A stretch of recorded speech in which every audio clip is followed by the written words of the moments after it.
Hello everyone. जैसा कि हम लोग पढ़ रहे हैं सीएमईटी का पहला यूनिट कंस्ट्रक्शन मैनेजमेंट। ठीक है, इसके पहले हम लोगों ने स्टडी किया था 5 एम क्या होते हैं। किसी भी निर्माण उद्योग के जो रिसोर्सेज होते हैं उसको हम जनरली 5 एम नाम से हम लोग जनरली जानते हैं। तो 5 एम का मतलब हम वहाँ पर अच्छे से पढ़ा था। जो पहले एम का मतलब होता है वो होता है मनी, सेकंड एम का मतलब होता है मटेरियल, और थर्ड एम का मतलब होता है मशीनरी और औजार जो भी कह सकते हैं आप। ठीक है, और फोर्थ एम का मतलब होता था मैन पावर, और फिफ्थ एम का मतलब होता है प्रबंधन यानी कि मैनेजमेंट। ठीक है, अब बात आता है कि आज हम लोग जो पढ़ने वाले हैं, ठीक है, वह निर्माण प्रबंधन के प्रकार हो सकता है। ठीक है, क्या है हेडिंग जो आपका है, निर्माण प्रबंधन के प्रकार। ठीक है, तो उसके पहले हम लोग थोड़ा सा सिविल इंजीनियरिंग प्रबंधन के मुख्य उद्देश्य को जान लेते हैं, क्या उद्देश्य होता है। ठीक है, जो सिविल इंजीनियरिंग प्रबंधन के इम्पॉर्टेंट क्वेश्चन भी है, आपके एग्ज़ाम में आने का ज़्यादा चांस रहता है। ठीक है, तो हम जो बोल रहे हैं इसको आप पॉइंट टू वाइज पॉइंट इसको क्या करो, आप लिखते चलो। ठीक है, मैं स्लो बोलूँगा।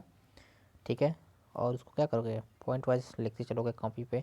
इससे आपका क्या होगा, वो चीज़ें कंसेप्ट क्लियर हो जाएगा। ठीक है, तो मैं जो बोल रहा हूँ उसको आप पेन कॉपी उठा करके, ठीक है, उसको क्या करो, राइट डाउन करो कॉपी पे, तभी इसका फ़ायदा आपको मिलने वाला है। तो आज जो हम टॉपिक पढ़ने वाले हैं उसका नाम है निर्माण प्रबंधन के प्रकार। लेकिन इस टॉपिक को पढ़ने से पहले थोड़ा सा हम डिस्कशन कर लेते हैं कि सिविल इंजीनियरिंग प्रबंधन के क्या क्या मुख्य उद्देश्य होते हैं। चूँकि आप सिविल स्टडी कर रहे हो, आप सिविल इंजीनियरिंग के स्टूडेंट हो, तो ऑब्वियस सी बात है, अगर सिविल इंजीनियरिंग प्रबंधन के मुख्य उद्देश्य को लिखना हो, पूछा जाए, जनरली क्वेश्चन पूछ लेता है, तो आप लोग कैसे उसको जवाब दोगे। ठीक है, तो जो फर्स्ट आप पहला पॉइंट होना चाहिए वो परियोजना का आयोजन व्यवहारिक ढंग पर किया जा सके। ठीक है, पहला उद्देश्य क्या हुआ, जो भी परियोजना का जो आयोजन है, ठीक है, वो व्यवहारिक ढंग पर किया जा सके। सेकेंड, परियोजना मितव्ययी सिद्ध हो। ठीक है, हम ऐसे प्रोजेक्ट बनाए, ऐसे इकोनॉमिकल प्रोजेक्ट बनाए जिसको हम क्या करें, इकोनॉमिकल सिद्ध कर सकें। ठीक है, मिनिमम से मिनिमम क्या हो, कास्ट हमारा आए। ठीक है, थर्ड पॉइंट, कोई भी हमारा जो भी एस्टिमेट है वो क्या हो, समय के अंदर क्या हो, संपन्न हो सके, समय भीतर के अंदर संपन्न हो सके। समय भीतर का मतलब जितना आपने टेकिंग टाइम लिया किसी भी प्रोजेक्ट को बनाने में, उतना समय आप लोग एस्टिमेट करके ख़त्म कर सकें, बना सकें, संपन्न कर सकें। ठीक है, थर्ड पॉइंट है निर्माण कार्य की गुणवत्ता बनी रहे। ठीक है, अब इससी बात है, कहीं ना कहीं उसकी जो गुणवत्ता हो वो क्या हो, बनी रहे। चौथा पॉइंट है निर्माण समय के भीतर पूर्ण हो। जैसा कि हम लोग ऊपर डिस्कशन कर ही रही है कि हमेशा वो टेकिंग टाइम जो भी आपका प्रोजेक्ट है उसके अंदर क्या हो, पूर्ण हो। ठीक है, पांचवा पॉइंट है सामग्री तथा श्रमिकों का अपव्यय ना होने पाए। ठीक है, जो भी आपका सामग्री तथा श्रमिक होते हैं उनका जितना हो सकता हो उतना ही हम क्या करें, यूज़ करें। श्रमिकों के मानसिक तथा शारीरिक क्षमता को पूर्ण रूप देने से उपयोग करना, पूर्ण रूप से उपयोग करना। ठीक है, ओके। फिर छठवां पॉइंट है निर्माण कार्य आधुनिक निर्माण विधियों द्वारा संपन्न किया जा सके। ठीक है, और सबसे लास्ट पॉइंट ये कहता है कि विभिन्न वर्गों में उचित समन्वय स्थापित रहे, ऐसा संगठन खड़ा करना जो एक टीम की भांति कार्य करे। सबको पता है जब भी कोई कार्य एक टीम की भांति होता है तो कार्य में क्या होता है, प्रगति दिखाई देता है, यानी कि कोई भी कार्य में क्या होता है, प्रोग्रेस बढ़ता हुआ दिखाई देता है। ठीक है, हर स्टेज पे आप जब भी देखोगे, जब भी टीम वर्क के साथ काम होता है तो क्या होता है, कार्य में अच्छा सा गुणवत्ता, क्वालिटी के साथ साथ हम क्या करते हैं, अपने कार्य की प्रोग्रेस को भी बढ़ते हुए देखते हैं। ठीक है, आज हम जो टॉपिक स्टार्ट करने वाले हैं, ठीक है, उसका नाम है निर्माण प्रबंधन के प्रकार। इसका वैसे 7-8 प्रकार हैं जनरली, तो हम लोग पढ़ेंगे करीबन 6। वैसे बुक में सारा दिया हुआ है, लेकिन हम लोग जनरली क्या पढ़ेंगे, जो एग्ज़ाम में जनरली पूछता है उसके बारे में हम लोग पढ़ेंगे। ठीक है, तो हम बता दें कि निर्माण प्रबंधन के क्या क्या प्रकार हो सकते हैं। ठीक है, तो पहला है प्लानिंग। ठीक है, प्लानिंग को हिंदी में बोलते हैं आयोजन। ठीक है, सेकंड है ऑर्गेनाइजेशन। ठीक है, ऑर्गेनाइजिंग यानी कि संगठन। ठीक है, यानी कि ऑर्गेनाइजेशन। ठीक है, थर्ड है आपका स्टाफिंग यानी कि नियुक्तियाँ, ठीक। फोर्थ है आपका डायरेक्टिंग मतलब निर्देशन, और अभिप्रेरणा यानी कि मोटिवेशन, और सिक्स है कंट्रोलिंग यानी कि नियंत्रण, ठीक है। सेवेंथ है आपका कोऑर्डिनेटिंग मतलब समन्वयन, ठीक है। और लास्ट है आपका कम्युनिकेशन संप्रेषण, जैसा सबको पता है, ठीक है। तो हम लोग सबसे पहले बात करते हैं आयोजन, ठीक है। कोई भी कार्य होता है हम क्या करते हैं, सबसे पहले किसी को कार्य के आयोजन को सोचना होता है, ठीक है। हम प्लानिंग कैसे करें, कैसे काम को उसको क्या करें, आगे बढ़ाएं, ठीक है। तो बेसिकली हम लोग ध्यान देते हैं कि जब भी प्लानिंग करते हैं तो हर चीज़ों को ध्यान में रख करके किया जाता है, ठीक है। हर चीज़ों को ध्यान में रख करके किया जाता है, ठीक है। तो प्लानिंग के अंतर्गत हम लोग पढ़ेंगे कि कोई भी आपका प्रोजेक्ट है उसको कैसे करना है, कब करना है और कैसे करना है, ठीक है। याद रखना, जो प्लानिंग होता है हम लोग एक दिमाग में आइडिया रखते हैं ना कि क्या करना है, कैसे करना है और कब करना है, ठीक है। इसका मतलब है कि निर्णय लेना, जो भी इस चीज़ का निर्णय लेना होता है वही क्या कहलाता है, आयोजन कहलाता है। निर्णय क्या लिया आपने, क्या करना है डिसाइड होना चाहिए, कब करना है ये भी डिसाइड होना चाहिए, और कैसे करना है, ठीक है। तो जो इन सब का निर्णय लिया जाता है वो किसके अंतर्गत आता है, वो आता है आयोजन के अंतर्गत यानी कि प्लानिंग के अंतर्गत, ठीक। प्रबंधक का सबसे महत्वपूर्ण प्रकार क्या है, आयोजन ही होता है, ध्यान रखिएगा। जो आपका किसी भी मैनेजमेंट के लिए उसका जो प्लानिंग होता है वो क्या होता है, वही उसका सबसे महत्वपूर्ण प्रकार होता है, ठीक है। तो आयोजन बनाने से पहले क्या होना चाहिए, लक्ष्य स्पष्ट होना चाहिए, ठीक है। कोई भी हम योजना बनाते हैं, ठीक है, उसके पहले क्या होना चाहिए, लक्ष्य स्पष्ट होना चाहिए, ठीक है। परियोजना किसी प्रकार क्रियान्वित की जाएगी, ठीक है। निर्माण के दौरान कितनी सामग्री श्रमिकों एवं संयंत्रों उपयोगी रहेंगे, ये भी सब चीज़ों का ख्याल रखा जाता है, ठीक है। सब बातों पर गहराई तक जाकर विचार करना होता है, ठीक है। निर्माण काल में आने वाली सभी दिक्कतें तथा बाधाओं जैसे सामग्री की कमी, श्रमिकों की कमी, खराब मौसम, दरों में बढ़ोतरी इत्यादि पर भी क्या किया जाता है, ध्यान दिया जाता है, ठीक है। यानी निर्माण काल में जितनी भी बाधाएं आती हैं उनको क्या किया जाता है, उनको हम लोग ध्यान देना पड़ता है, ठीक है। अब बात आता है सेकेंड पॉइंट, हमको पता चल गया ना आयोजन क्या होता है, क्या करना है, कब कैसे करना है, सारा कुछ इसमें क्या करना है, आयोजन के अंतर्गत आता है, ठीक है। और जितनी भी बाधाएं जैसी दिक्कतें होती आती हैं निर्माण काल में उसको क्या करना होता है, उसको हम लोग ध्यान देते हैं। बाधाएं का मतलब किसी भी कार्य में कोई बाधाएं का मतलब जैसे सामग्री की कमी, श्रमिकों की कमी, खराब मौसम, ठीक है, या फिर जो भी रेट है आपका मटेरियल का उसके दामों में बढ़ोतरी, ठीक है। तो आपको इस सब चीज़ों को ध्यान देना है, ठीक है। अब बात आता है सेकेंड, दो चीज़ आप लोगों ने पढ़ लिया, ध्यान दीजिएगा, हर एक पॉइंट को कंसीडर करते हुए आपको आगे बढ़ना है, ठीक है। तो पहला आपने पॉइंट पढ़ा क्या, पहला आपने पॉइंट पढ़ा आयोजन, क्या पढ़ा, आयोजन। और सेकंड आपने पढ़ा, सेकंड पढ़ा जिसका नाम है क्या, संगठन। अब हमको संगठन पढ़ना है। अभी तक हम लोगों ने क्या पढ़ा था, अभी तक हम लोगों ने पढ़ा था आयोजन, ठीक है। अब पढ़ेंगे अब पढ़ेंगे हम लोग संगठन, ठीक है। अब ध्यान देने वाली बात है, संगठन क्या होता है।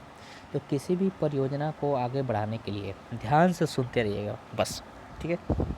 अगर आप ध्यान से भी सुन लेंगे तो भी आप कॉपी पे लिख सकते हैं एग्ज़ाम के पेपर में, ठीक है। यानी जो आपका फाइनल सेमेस्टर का एग्ज़ाम होता है उसमें आप क्या कर सकते हो, लिख सकते हो।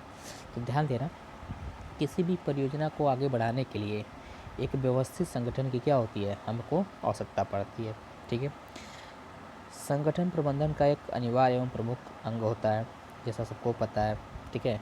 और संगठन में कार्यरत सभी अधिकारियों तथा कर्मचारियों के कार्य तथा दायित्व तो स्पष्ट रूप से परिभाषित किए हुए होते हैं या करना आवश्यक भी होता है, कि किसको क्या करना है, सारा काम क्या होता है, एक बटा होता है, ठीक है। संगठन के विभिन्न इकाइयों के परस्पर संबंध भी यह स्पष्ट होने चाहिए ताकि कोई भ्रम उत्पन्न ना हो सके और समन्वय स्थापित हो सके, ठीक है। यानी जो भी एक्टिविटी जिसको जो कहा गया है काम करने के लिए, वो क्या करेगा, उस ऑर्गेनाइजेशन में काम करेगा, ठीक है। ताकि किसी प्रकार का भ्रम ना हो कि जो मुझे काम करना चाहिए किसी और को नहीं करना है, ऐसी कुछ बातें दिमाग में न आए और कोऑर्डिनेशन बनाकर हम लोग क्या करें, आगे बढ़ते चलें, ठीक है। संगठन में एक प्रभारी के अधीन 5 से 7 तक के कर्मचारी होने चाहिए, ठीक है, जिससे उनके कार्य पर ठीक प्रकार से नियंत्रण रखा जा सके। ध्यान रखना, कोई भी आपका जो प्रभारी होता है, अधिकारी होता है, उसके अधीन में कम से कम 5 से 7 जो कर्मचारी होते हैं उनको रखा जाना चाहिए, ठीक है, जिससे उनके कार्य पर क्या होता है, ठीक प्रकार से नियंत्रण रखा जा सके, ठीक है। पहला पॉइंट हम लोगों ने पढ़ा, पहला टाइप्स आयोजन। सेकंड हम लोगों ने पढ़ा संगठन, ठीक है। अब हम थर्ड पढ़ने वाले हैं नियुक्तियाँ, यानी कि स्टाफिंग, ठीक है। तो आपको पता है कि किसी भी परियोजना को हम क्या करते हैं, जब सुचारू रूप से चलाते हैं तो सुचारू रूप से चलाने के लिए क्या होता है, हमें कुछ नियुक्तियाँ करना पड़ता है। नियुक्तियाँ मतलब श्रेणियों की जो विभिन्न विभिन्न श्रेणियों के जो कर्मचारी होते हैं उनकी क्या होती है, नियुक्ति की जाती है। तो हम ये कह सकते हैं कि परियोजना को सुचारू रूप से पूर्ण करने के लिए विभिन्न श्रेणियों के कर्मचारी आवश्यक संख्या में नियुक्त किए जाते हैं, ठीक है, तथा उचित कार्य के लिए उपयुक्त व्यक्ति के सिद्धांत को अच्छे प्रकार समझ लेना चाहिए, ठीक है। सुयोग्य, सक्षम, ईमानदार एवं कर्मनिष्ठ अधिकारी, ठीक है, कर्मचारी किसी भी संगठन में प्राण फूंक सकते हैं। जैसा कि सबको पता है, कोई भी आपके ऑर्गेनाइजेशन में कोई भी संगठन है, अगर उसमें कोई एक्सपीरियंस, कोई सुयोग्य, ईमानदार और कर्मनिष्ठ अधिकारी होते हैं, तो जनरली उस ऑर्गेनाइजेशन को क्या करते हैं, बॉटम टू टॉप ले जाने में सक्षम होते हैं, ठीक है। इसलिए यहाँ पे कहा गया है कि किसी भी संगठन में क्या कर सकते हैं, प्राण फूंक सकते हैं। कौन कौन, सुयोग्य, सक्षम अधिकारी एवं ईमानदार एवं कर्मनिष्ठ अधिकारी, ठीक है। यानी जो भी कर्मचारी काम कर रहे हैं सॉरी जो भी कर्मचारी काम कर रहे हैं उनको क्या करना चाहिए, इन सब चीज़ों में इन्वॉल्व होना चाहिए, जैसे ईमानदार हो, कर्मनिष्ठ हो। तो ये जो चीज़ जो आपका स्टाफ होता है वो क्या होता है, किसी भी ऑर्गेनाइजेशन में जनरली क्या करते हैं, अपने ऑर्गेनाइजेशन को बॉटम टू टॉप तक ले जाने में सक्षम होते हैं, ठीक है। जबकि देखो एक बात और भी कहा गया है, जबकि जो सुस्त और आलसी व्यक्ति होते हैं वो क्या होते हैं, किसी भी संगठन के लिए क्या होते हैं, थोड़ा सा बोझ होते हैं वो, ठीक है, बोझ सिद्ध होते हैं, क्योंकि वो किसी कार्य को, ठीक है, क्योंकि वो किसी कार्य को क्या करते हैं, मन से करने का प्रयास नहीं करते हैं, ठीक है। वो आलसवश किसी कार्य को करने में उनका जो है मन नहीं लगता है, ठीक है। इस वजह से कहा गया कि जबकि आलस, सुस्त, अयोग्य कर्मचारी संगठन के लिए क्या होते हैं, बोझ सिद्ध होते हैं और प्रबंधन की परेशानी का कारण भी कभी कभी बन जाते हैं।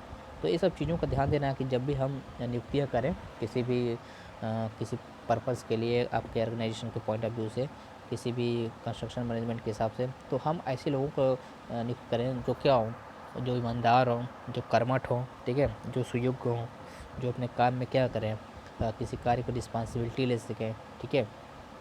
तो उन लोगों को हायर करना ज़रूरी रहता है एज़ कम्पेयर टू जो आलसी होते हैं। आलसी को करना ही नहीं चाहिए, आलसी लोगों को, ठीक है। जो ईमानदारी से काम करे उसको हम हायर करते हैं, ठीक है। फिर समय समय पर श्रमिकों, कर्मचारियों के कार्य का मूल्यांकन करते रहना चाहिए, ठीक है। समय समय पर श्रमिकों तथा कर्मचारियों के कार्य का मूल्यांकन करते रहना चाहिए तथा अच्छे कर्मचारियों को क्या करते रहना चाहिए, प्रोत्साहन के साथ साथ पदोन्नति के अवसर भी देते रहना चाहिए, ठीक है।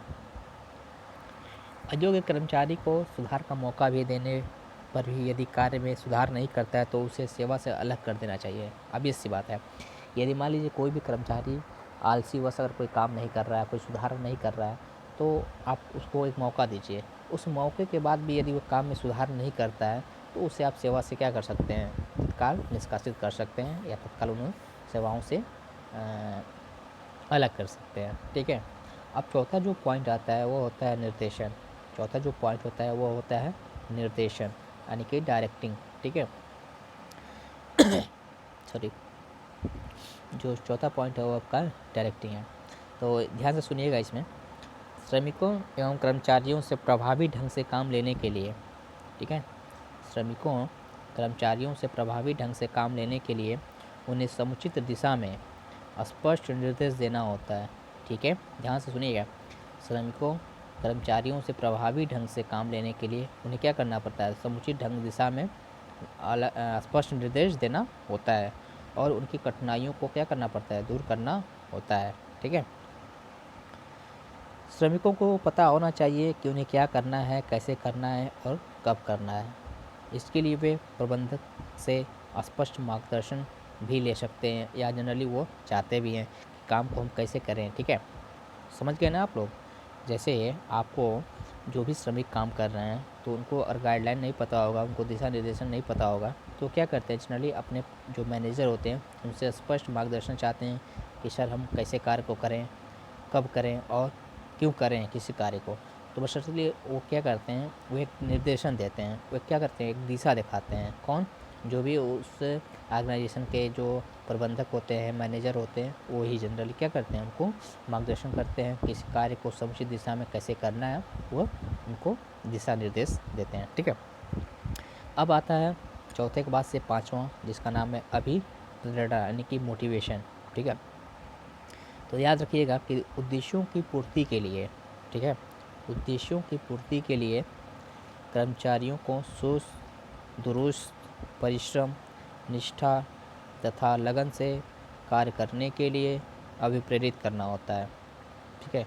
कोई भी आपका जो टारगेट है उसको आप पूरा करना होगा उसको, ठीक है। अगर इसको पूरा करना हो तो कर्मचारियों के अंदर क्या होना चाहिए, परिश्रम, निष्ठा, लगन से कार्य को क्या कर सकते हैं, अभिप्रेरित करना होता है। अभिप्रेरित करने के लिए प्रत्येक कर्मचारियों श्रमिकों को उसकी योग्यता एवं कार्य कुशलता के आधार पर क्या करते हैं, वेतन मजदूरी मिले तथा समय समय पर उनको क्या करें, उत्तम कार्य के लिए प्रोत्साहित भी किया जाए, ठीक है। साथ ही बदलती हुई परिस्थितियों के अनुसार वेतन मजदूरी की दरों में आवश्यक बढ़ोतरी का भी प्रावधान हो। तो मोटिवेशन का मतलब ये होता है कि कोई कार्य अगर हो रहा है तो अगर उस बिहाफ पे कोई कार्य, कोई भी कर्मचारी अगर अच्छा काम कर रहा है अपने ईमानदारी से, तो उसको क्या करो, मोटिवेट किया जाए, ठीक है। मोटिवेट आप बहुत चीज़ों से कर सकते हो, जैसे आप भविष्य निधि बना करके या पेंशन चिकित्सा प्रोवाइड करके, ठीक है, भविष्य निधि प्रोवाइड करके या पेंशन चिकित्सा या अवकाश यात्रा सुविधा, यानी कि जो भी चीज़ें आपके किसी एक ईमानदार और लगन कर्मचारियों को होना चाहिए, मिलना चाहिए, उनको क्या करें, प्रोवाइड करें, ठीक है। और उनको लगे कि अगर ये बहुत ही कुशलतापूर्वक काम को कर रहे हैं तो उनको क्या करें, उनके वेतन और मजदूरी में भी क्या करें, हम लोग इजाफा कर सकते हैं, ठीक है। सबसे लास्ट पॉइंट आता है आपका 6 पॉइंट कंट्रोलिंग, ठीक है। 6 पॉइंट आता है कंट्रोलिंग यानी कि नियंत्रण।